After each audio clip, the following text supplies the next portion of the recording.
Audio Jungle. Bareilly में एक बार जल सैलाब फिर आया।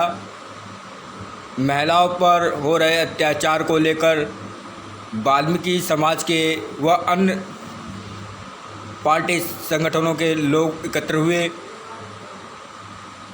वाल्मीकि समाज की तरफ से 1 दिवसीय धरना रखा गया दामोदर पार्क में। आइए देखिए किसने क्या कहा।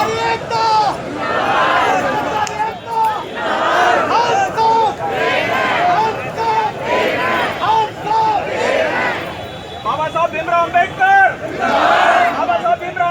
क्या नाम है आपका? मेरा नाम टिंकल है। आज आप ये दामोदर पार्क में आई हुई हैं तो अच्छा जी। मेरा कहना यही है कि मजिस्ट्रेट को इंसाफ दो, गुनहगार को फांसी दो।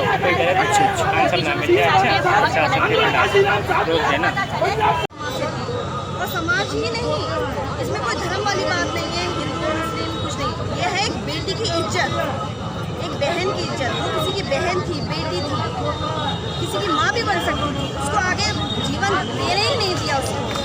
तो ना अत्याचारों ने उसके साथ बहुत बुरा किया। और तो और सबसे ज़्यादा पुलिस प्रोटेक्शन ने उसका साथ दिया है। उसके फैमिली वालों को उसकी डेड बॉडी नहीं दी, उसका अंतिम संस्कार नहीं करने दिया। ये बहुत बुरा किया है। और मैं यही कहूँगी कि मेरे जितने भी देशवासी हैं सहयोग करें कि उसके परिवार को उसके जो हक की लड़ाई हम लोग लड़ रहे हैं उसको हक मिलना चाहिए। बस, धन्यवाद।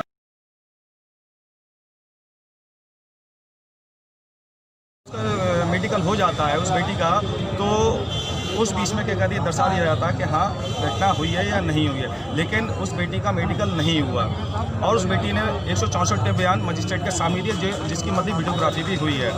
और इस बीच में क्या कहते हैं उसका जब इलाज चल रहा था, इलाज के दौरान जब उसकी डेथ हो गई, मृत्यु हो गई, तो उसके बाद क्या कहते हैं उसका जब पीएमओ हुआ, पोस्टमार्टम रिपोर्ट हुई, तो पोस्टमार्टम रिपोर्ट में डॉक्टर कह रहे हैं कि उसके साथ रेप ही नहीं हुआ। और ये एक बड़ा शर्मनाक ये बयान है वहाँ के जिलाधिकारी महोदय का कि उस पीड़िता के साथ रेप नहीं हुआ, जबकि उसका मेडिकल करा ही नहीं गया है। तो मैं ये कहना चाहूँगा कि 164 को जो बयान हुआ है उसी के आधार पर मतलब कोर्ट संज्ञान लेते हुए 376D की धारा लगाए। 25 लाख का मुआवजा और एक सरकारी नौकरी देने को कहा, आप सरकार इस सब पहले क्या कर रही है?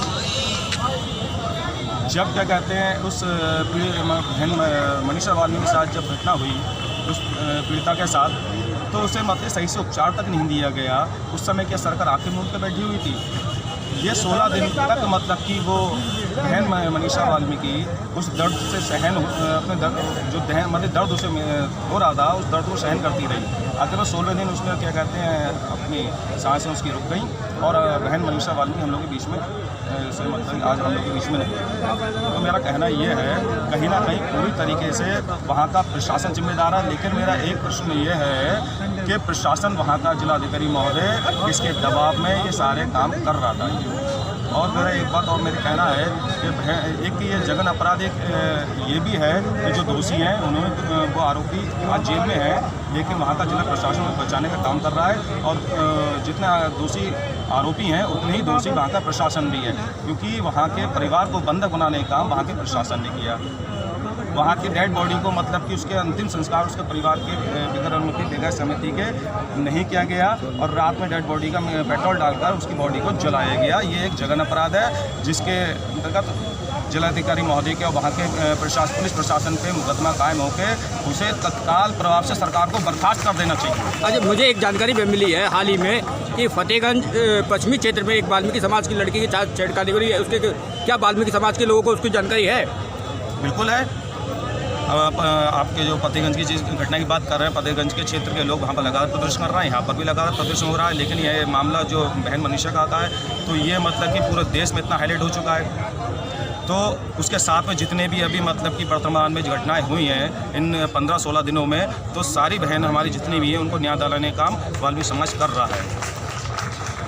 जिस तरीके से बहन मनीषा वाल्मीकि के साथ रेप हुआ, रेप होने के बाद उसकी हड्डियाँ तोड़ी गईं और उसके बाद क्या कहते हैं जिले का प्रशासन ने उसका सही तरीके से उपचार नहीं किया। अगर मैं मानता हूं कि अगर उसका सही तरीके से उपचार उसका किया जाता, सही तरीके से उसका ट्रीटमेंट होता, तो आज हमारे बीच में बहन मनीषा होती। जैसे कि मैं बताना चाहूँगा, बहन जो देश की बेटी निर्भया के साथ जो मतलब कि एक रेप की घटना हुई और उसके बाद उसकी भी हत्या हो गई, तो उस समय वहाँ उस समय जो सरकार थी उसने सिंगापुर उसका मतलब उपचार करवाया था। लेकिन हमारे जो प्रदेश की सरकार थी वो कम से कम दिल्ली के एम्स में तो उसका इलाज करा सकती थी, और दिल्ली के एम्स में अगर उसका इलाज 14 तारीख को ही करवा दिया जाता तो मैं समझता हूँ कि बहन मनीषा आज हमारे बीच में होती। जो पीड़िता है उन्होंने बयान दिए थे, लेकिन बाद में ये कहा जा रहा था उनके साथ मैं इसलिए कहना चाहूँगा कि हुए वो लोग आदिवासी परिषद है किस विषय को लेकर इकट्ठे हुए हैं। कहना तो ही कहता है साथियों, जिस प्रकार युवाओं ने यह भीड़ इकट्ठी की है वो कम है। एक घर से अगर एक आदमी अगर इसी शहर के अंदर से आता है गाँव से तो बंद दो, तो ये समझ लीजिए कि ये कचहरी अभी सब बंद हो जाता है। हमने वास्तव में एक ऐसे लोगों को चुना जिन्होंने इस समाज पर बहुत बड़ा पुनराघात किया। हमारे बीच भाई कैलाश वाल्मीकि जी आ गए हैं, विजय सिंह जी आ गए हैं, स्वागत है। अब